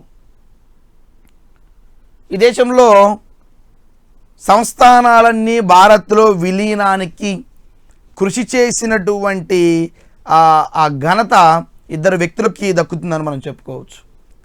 ఈ సంస్థాలన్నింటినీ కుప్పలు కుప్పలుగా ఉన్నటువంటి సంస్థాలన్నింటినీ లేదు ఒకే భారత్, ఇది ఏక్ భారత్ అనే పేరుతో దాంట్లో ఒకే భారత్ అనే ఉద్దేశంతో ఆ భారతదేశంలో విలీనం చేయడానికి 2 వ్యక్తులు బాగా కృషి చేశారు. ఆ 2 వ్యక్తులు చాలా చాలా ఇంపార్టెంట్. అంటే ఇవాళ సంస్థానాలన్నీ భారత్లో విలీనం కావడానికి ఈ వ్యక్తులే ప్రధాన కారణం. నెంబర్ 1 వచ్చేసి ఆనాటి హోం మంత్రి, మీ అందరికీ తెలిసే ఉంటుంది, సర్దార్ వల్లభాయ్ పటేల్. అనేక రకాలైనటువంటి విధి విధానాలు ఏర్పడి భారతదేశంలో ఈ సంస్థలన్నింటినీ కలపాలి అనేక రకాలుగా కృషి చేసినటువంటి వ్యక్తుల్లో చాలా గొప్ప వ్యక్తి, చెప్పుకోదగ్గ ఏకైక వ్యక్తి ఎవరంటే సర్దార్ వల్లభాయ్ పటేల్ అని మనం చెప్పుకోవచ్చు. ఇతన్ని ప్రజలందరూ కూడా ఉక్కు మనిషి మరియు ఇండియన్ బిస్మార్క్ అని పిలుస్తారు. ఇవి 2 బిరుదులేనండి మోస్ట్ ఇంపార్టెంట్. ఉక్కు మనిషి మరియు ఇండియన్ బిస్మార్క్గా సర్దార్ వల్లభాయ్ పటేల్ని పిలవడం జరుగుతూ ఉంది. ఆనాటి హోంమంత్రి తర్వాత హోం సెక్రటరీ విపి మీనన్ అనేటువంటి వ్యక్తి కూడా ఆ యొక్క సంస్థానాలని భారతదేశంలో విలీనం కలపడంలో చాలా ప్రముఖ పాత్ర వహించాడు. ఇతను గ్రంథం రాశాడు, the story of integration of the Indian states, the story of the integration of the Indian states అనే గ్రంథాన్ని తను రచించాడు. సో వీరిద్దరూ ప్రముఖ వ్యక్తులుగా ఈరోజు భారతదేశ రూపం ఒకటమైన వచ్చింది అంటే కారణం ఈ సంస్థానాలన్నింటినీ కూడా భారత్లో విలీనం చేసినటువంటి ఆ గొప్ప వ్యక్తులు ఎవరంటే వీళ్ళిద్దరుగా ఆ మీనన్ మరియు సర్దార్ వల్లభాయ్ పటేల్ గురించి మనం చాలా చాలా ఎక్కువగా తెలుసుకోవాల్సిన అవసరం ఉంటుంది. వీళ్ళు తీసుకున్నటువంటి అనేక రకాల చర్యల ద్వారా అనేక రకాల విధానాల ద్వారా ఈరోజు ఈ భారత ఖండం అనేది మనకి ఒక సువిశాలమైన ప్రాంతంగా ఏర్పడిందని చెప్పుకోవచ్చు. దానికి అనేక కారణాలు ఉన్నాయి. సో వాటన్నిటిని మనం డిస్కస్ చేయడానికంటే ముందు హైదరాబాద్ సంస్థానం గురించి చెప్పడానికంటే ముందు నేను చెప్పిన 2 సంస్థల గురించి ఒకసారి చెప్పుకుందాం బ్రీఫ్గా. ఒకటోది జునాగఢ్, మన గుజరాత్లో వస్తుంది.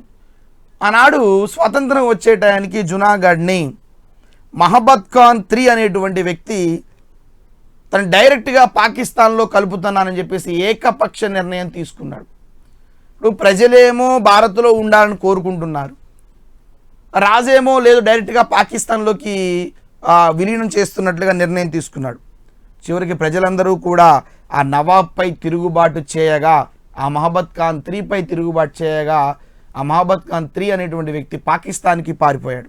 భారత ప్రభుత్వం ప్రజాభిప్రాయ సేకరణ ద్వారా ఓటింగ్, ప్రజాభిప్రాయం ఎక్కడుంటారు అనేటువంటి ఓటింగ్, ఆ ప్రజాభిప్రాయ సేకరణ ద్వారా భారతదేశంలో విలీనం చేయడం జరిగింది.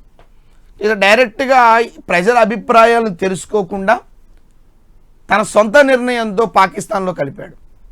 సో ఆటోమేటిక్గా ప్రజలంతా తిరుగుబాటు చేశారు, లేదు మేము భారత్లోనే ఉంటాము, మా జన్మభూమి మా పుణ్యభూమి భారతే. సో ఆటోమేటిక్గా జునాగఢ్ సంస్థానము భారతదేశంలో విలీనమైపోయింది. ఇదిలో ఉండగా ఇంకొక సమస్య కాశ్మీర్. ఆనాటి కాశ్మీర్ పాలకుడు రాజా హరిసింగ్. చిత్రం ఏంటంటే జునాగఢ్ ముస్లిం, హైదరాబాద్ సంస్థానం ముస్లిం, బట్ కాశ్మీర్ను ఒక హిందూ పాలకుడు పరిపాలిస్తున్నాడు. అతని పేరు రాజా హరిసింగ్. తను స్వతంత్రంగా ఉంటానని ప్రకటించడం జరిగింది. ఇటు పాకిస్తాన్లో కలపను, ఇటు భారత్లో కలపను, స్వతంత్రంగానే ఉంటానని ప్రకటించాడు. ఎప్పుడైతే ఇలా ప్రకటించాడో ఆటోమేటిక్గా పాకిస్తాన్ సైన్యం ఇతని ప్రాంతంపై దండెత్తి దాడి చేసి సగం కాశ్మీర్ని ఆక్రమించుకుంది. మొన్నటి వరకు మనం ఆ సగం కాశ్మీర్ కోసం ఇబ్బందులు పడ్డాం. సరే, ఇటీవల కేంద్ర ప్రభుత్వం 370 ఆర్టికల్ ద్వారా కాశ్మీర్ దాంట్లో కలిపింది, అది వేరే విషయం. సో సగం కాశ్మీర్ని ఆక్రమించుకుంది. ఈ పరిస్థితుల్లో ఏమీ చేయడం అర్థం కాక కాశ్మీర్కి సంబంధించిన రాజా సింగ్ ఏం చేశాడంటే ఆ మిగిలిన ప్రాంతాన్ని, కాశ్మీర్లో సగభాగం ఆల్రెడీ కోల్పోయాం కాబట్టి మిగిలిన సగభాగాన్ని భారతదేశంలో విలీనం చేశాడు. ఆనాడు దీన్ని స్వాగతించిన వ్యక్తి ఎవరంటే షేర్ ఏ కశ్మీర్ షేక్ అబ్దుల్లా. ఇతను నేషనల్ కాన్ఫరెన్స్ అనేటువంటి పార్టీని స్థాపించాడు. వాళ్ళకి కాశ్మీర్లో నేషనల్ కాన్ఫరెన్స్ పార్టీ. భారత సైన్యం కాశ్మీర్లో పాకిస్తాన్ సైన్యాన్ని విలువరించింది, రానీకుండా ఆప్ చేసింది. నెహ్రూ కాల్పుల విరమణ తర్వాత ప్రజాభిప్రాయ సేకరణ జరిపి యుఎన్ఓను కోరాడు. ఆ పాకిస్తాన్ సగం పాకిస్తాన్ కూడా కాశ్మీర్ని ఆక్రమించుకుంది, దాంట్లో ప్రజాభిప్రాయ సేకరణ పెట్టండి అని ఆనాటి ప్రధాని నెహ్రూ ఐక్యరాజ్య సమితిని కోరడం కూడా మనం గమనించవచ్చు. సో మొత్తానికైతే ఇతను దేంట్లో కలపనని చెప్పడం, తర్వాత పాకిస్తాన్ అటాక్ చేయడం, సగం కాశ్మీర్ని దోచుకోవడం, తర్వాత ఇతను రాజా సింగ్ ప్రభుత్వాన్ని లేదా ఆ సంస్థానాన్ని మొత్తాన్ని కూడా భారత్లో విలీనం చేయడం జరిగింది. సో ఇది ఓవరాల్గా కాశ్మీర్కి మరియు జునాగఢ్కి ఉన్నటువంటి విషయం. వీటన్నిటికన్నా అతి ఎక్కువగా ఇబ్బంది పడ్డది, ఎక్కువ గురించి మనం ఆలోచించాల్సిన విషయం ఏంటంటే మన హైదరాబాద్ సంస్థానం. మన హైదరాబాద్లో లాస్ట్ నిజాం మీర్ ఉస్మాన్ అలీ ఖాన్, ఇతను కూడా తటస్థంగా ఉండడం, పేరుకు తటస్థే కానీ ఇతను చేసే చర్యలన్నీ దేనికి సపోర్ట్గా ఉన్నాయంటే పాకిస్తాన్కి సపోర్ట్గా ఉన్నాయి. యుద్ధం చేసే టైంలో పాకిస్తాన్కి 20 కోట్లు అప్పు ఇచ్చాడు. వేరే దేశాల నుంచి, ఆస్ట్రేలియా నుంచి, అనేక ప్రాంతాల నుంచి రహస్యంగా ఆయుధాలు కొన్నాడు. పాకిస్తాన్కి సపోర్ట్గా ఉన్నాడు. చివరికి భారతదేశం మీద ఫిర్యాదు ఐక్యరాజ్య సమితిలో ఫిర్యాదు చేయడానికి వెళ్తే తట్టుకోలేక 13 సెప్టెంబర్ నుండి 17 సెప్టెంబర్ వరకు ఆపరేషన్ పోలో అనేటువంటి సైనిక చర్యల ద్వారా భారత ప్రభుత్వం అతన్ని లొంగదీసి ఓకేనా ఈ యొక్క సంస్థానాన్ని భారతదేశంలో విలీనం చేయడం జరిగింది. సో దాని గురించి ఒకసారి చెప్పుకున్నట్లయితే 13 ఆగస్టు 1947 ఆ చిట్ట నిజాం తాను స్వతంత్రంగానే ఉంటానని అధికారికంగా ప్రకటించడం. దీన్ని ఆనాటి సాయుధ పోరాటం చేస్తున్నాను. 47 అన్నా, నేను ఆల్రెడీ సాయుధ పోరాటం జరుగుతుంది, ఎందుకంటే 46 నుంచి 51 వరకు సాయుధ పోరాటం ఉంది కాబట్టి. ఈయన చెప్పినటువంటి ఈ విషయాన్ని స్వతంత్ర హైదరాబాద్గానే ఉంటుందన్న విషయాన్ని సాయుధ పోరాటం చేస్తున్న నాయకులు కూడా స్వాగతించారు. దాంతో నిజాం 4 మే 1948 కమ్యూనిస్టులపై పూర్తి నిషేధాన్ని ఎత్తివేశాడు నిజాం. ఎందుకంటే నిజాంకి సపోర్ట్గా మాట్లాడారు కాబట్టి. ఇప్పుడు హైదరాబాద్ స్టేట్ కాంగ్రెస్ ఆధ్వర్యంలో జాయింట్ ఇండియా యూనియన్ అనే ఉద్యమాన్ని ప్రారంభించారు. హైదరాబాద్ స్టేట్ కాంగ్రెస్ ఏమంటుందంటే లేదు, మొత్తం కూడా మనం భారతదేశంలో విలీనం కావాలని ఉద్యమం చేస్తుంది. దీనికి ఆర్య సమాజ్ సంపూర్ణ మద్దతు ఇచ్చింది. ఇప్పుడు ఏమో వద్దనేమో కమ్యూనిస్టులు సపోర్ట్ ఇస్తుంటే కావాలి అని చెప్పేసి ఆర్య సమాజ్ మనకి సంపూర్ణ మద్దతు ఇచ్చింది. అంతేకాకుండా 2 సెప్టెంబర్ 1947 నిజాం రాజ్యంలో జెండా దినోత్సవాన్ని నిర్వహించారు. ఈ జెండా దినోత్సవాన్ని నిర్ణయిస్తే హైదరాబాద్లో స్వామి రామానంద్ తీర్థ్, వరంగల్లో కాళోజీ నారాయణరావు, మదిర్లో జమలాపురం కేశవరావు దీని కార్యక్రమాన్ని విజయవంతంగా పూర్తి చేశారు. సో జెండా ఆవిష్కరణలో వీళ్ళు విపరీతంగా పాల్గొనడం. ఇంకోటి ఏంటంటే ఆ జెండా దినోత్సవం జరిగిన సందర్భంలో ఆ పరకాల గ్రామంలో పోలీసుల కాల్పులు జరిపితే ప్రజల నుంచి వ్యతిరేకత వస్తుంటే ఆ పోలీసుల నుంచి కాల్పులు జరుపుతుంటే 15 మంది చనిపోయారు. ఇదంతా జరిగిన తర్వాత 29 నవంబర్ 1947 భారత ప్రభుత్వానికి ఇటు నిజాం ప్రభుత్వానికి ఒక అగ్రిమెంట్ జరిగింది. ఏంటి అగ్రిమెంట్ అంటే యథాపూర్వక స్థితి ఒడంబిక పేరండి. నిజాం ప్రభుత్వానికి మరియు భారత ప్రభుత్వానికి మధ్య ఒక ఒడంబిక, ఒక అగ్రిమెంట్ జరిగింది. ఈ అగ్రిమెంట్లో నిజాం ప్రభుత్వం నుంచి పాల్గొన్న వ్యక్తులు ఎవరయ్యా అంటే నవాబ్ చత్తారి, మరియు అలియార్ జంగ్, వీళ్ళిద్దరు కూడా, ఒక ఆయన ప్రధానమంత్రి, ఒక ఆయన ఇంకొక ఉన్నత అధికారి. సో వీళ్ళిద్దరు కూడా దీంట్లో ఆ యథాపూర్వక స్థితి ఒడంబికలో పాల్గొని ఈ ఒడంబికపై సంతకం చేసిన ప్రధాని ఆనాటి లాయక్ అలీ. మోస్ట్ ఇంపార్టెంట్, ఇతను చివరికి పాకిస్తాన్కి పారిపోతాడు. సో కాబట్టి ఆ ఒడంబికలో సంతకం చేశారు, ఒడంబికలో పాల్గొన్నారు ఆ మీటింగ్లో, అగ్రిమెంట్లో. ఏం చెప్తుంది ఆ అగ్రిమెంట్లో? అగ్రిమెంట్లో 3 ప్రధానమైన భాగాలు ఉన్నాయి. ఒకటేమిటి అంటే భారత ప్రభుత్వం ఏం చెప్తుందంటే నిజాం రక్షణ శాఖ మరియు విదేశాంగ శాఖలను భారత ప్రభుత్వానికి అప్పచెప్పాలి. అగ్రిమెంట్ ఏమంటుందంటే నిజాం సంస్థానంలో ఉండేటువంటి ఆ యొక్క రక్షణ శాఖ మరియు విదేశాంగ, ఈ 2 శాఖల్ని కేంద్ర ప్రభుత్వం లేదా భారత ప్రభుత్వంలోకి అప్పచెప్పాలి, మిగిలిన శాఖలన్నీ నువ్వు ఉంచుకో. రెండవది, భారత ప్రతినిధిగా హైదరాబాద్లో ఖచ్చితంగా ఒక ఏజెంట్ జనరల్ని నియమించాలి. మన కేఎం మున్షిని నియమిస్తారు తర్వాతకి. అతను లెక్క చేయడం, అతని కార్యాలయాన్ని కూడా నిర్మించడం నిజాం. కోపం వస్తుంది, సైనిక చర్యకు దారితీసిన పరిస్థితుల్లో వన్ ఆఫ్ ది రీజన్ అది. సో కాబట్టి భారత ప్రతినిధిగా హైదరాబాద్లో ఏజెంట్ జనరల్ని నియమించాలి. ఈ ఒడంబిక 1 సంవత్సరం వరకు కాలపరిమితితో ఉంటుంది. సో దీంట్లో ఉండేటువంటి ఆ ముఖ్యాంశాల్లో ఒకటి, రక్షణ శాఖ విదేశాంగ శాఖ భారత ప్రభుత్వానికి అప్పచెప్పాలి. 2, హైదరాబాద్లో ఏజెంట్ జనరల్ని నియమించాలి. వీటన్నిటికీ వ్యతిరేకంగా నిజాం ప్రవర్తించడంతో సైనిక చర్యకు దారి తీర్చింది.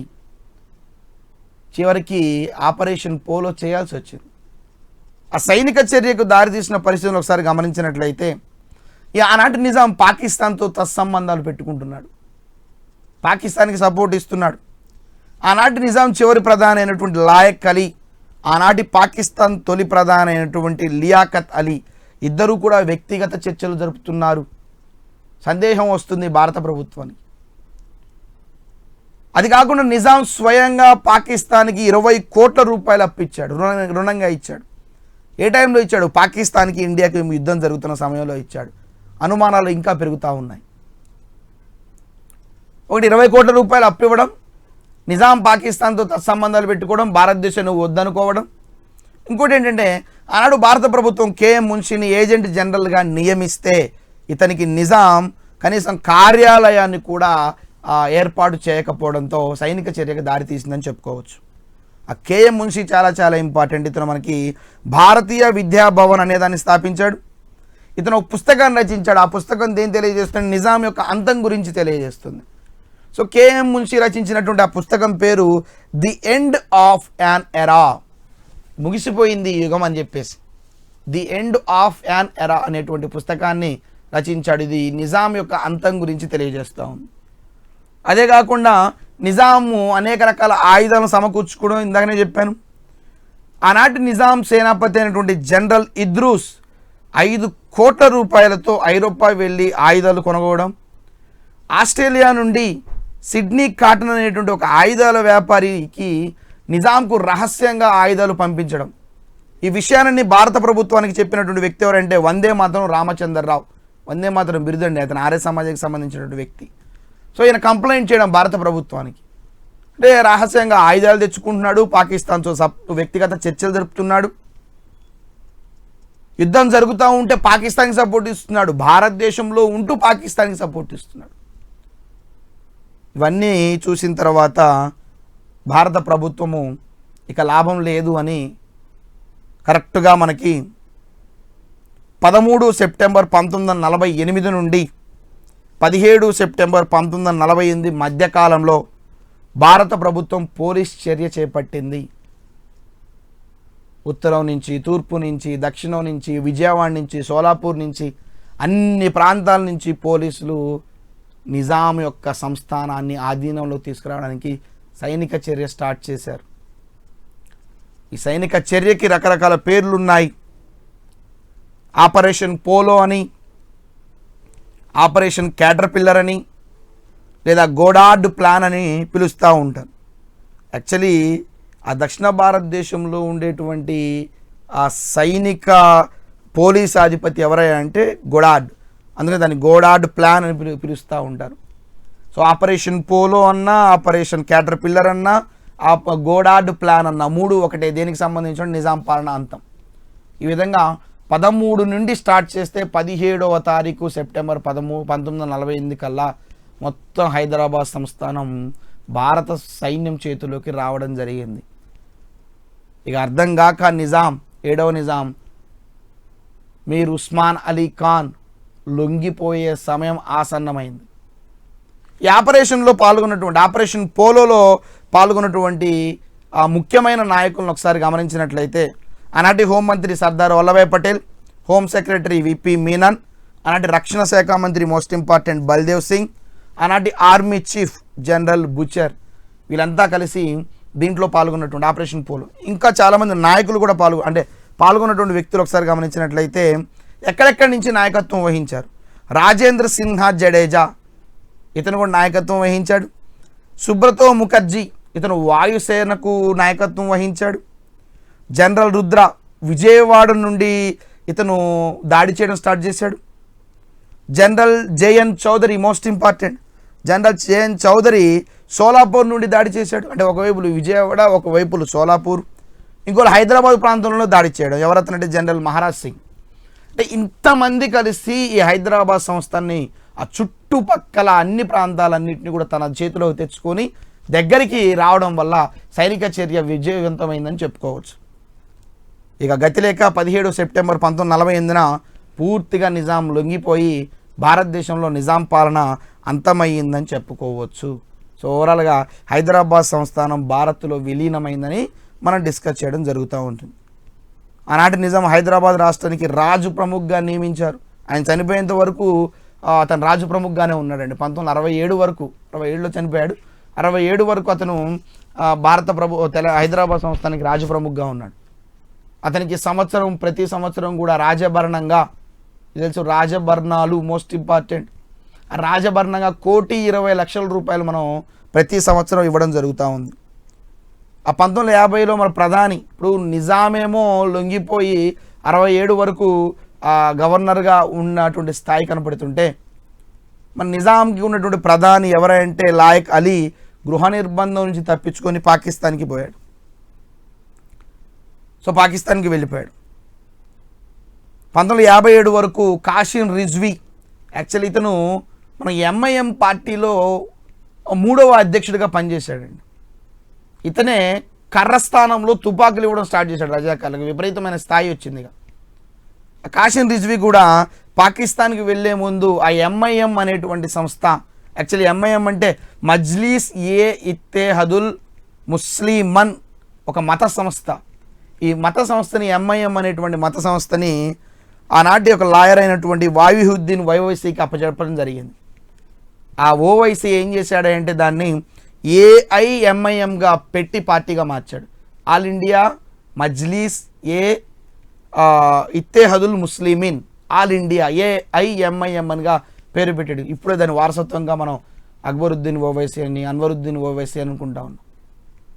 సో కాబట్టి ఆ ఎంఐఎం పార్టీకి ఆ సంస్థకి సంబంధించినటువంటి కాసిం రిజ్వీ కూడా జైల్లో గడిపి పూనా నుంచి పాకిస్తాన్కి వెళ్ళిపోవడం జరిగింది. ఓకేనా. ఒకసారి అడిగిన ప్రశ్న ఎంఐఎం ఏఐఎంఐఎం యొక్క గుర్తు గాలిపటం. ఇప్పుడు మన రాజకీయాల్లో హైదరాబాద్లో ప్రముఖ పాత్ర వహిస్తున్నటువంటి పార్టీ ఏఐఎంఐఎం.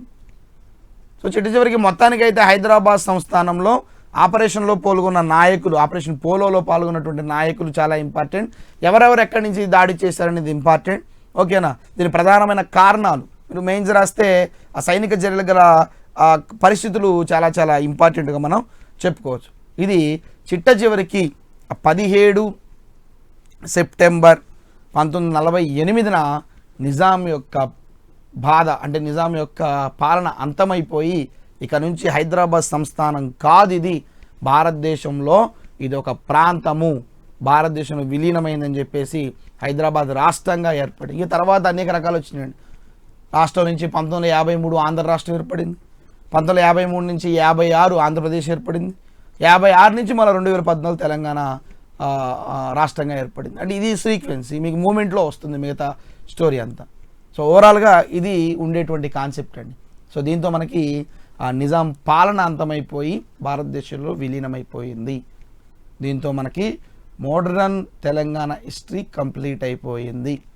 ఇక మీరు దీంట్లో నేర్చుకోవాల్సిన పార్ట్ ఒకటి మూమెంట్ ఉంటుంది, మూవ్మెంట్ వేరే క్లాస్ నడుస్తూ ఉంటుంది. దీనికి సంబంధించినటువంటి విషయం అనమాట. సో ఓవరాల్గా మనకి ఏన్షియంట్ చెప్పుకున్నాం, మిడివల్ చెప్పుకున్నాం, మోడర్న్ చెప్పుకున్నాం. సో ఖచ్చితంగా 3 చాలా ఇంపార్టెంట్ మిత్రులారా, బాగా చదవండి. ఓకేనా, ఆల్ ది బెస్ట్. దీంతో ఇది కంప్లీట్ అయిపోయింది. Okay, right, bye.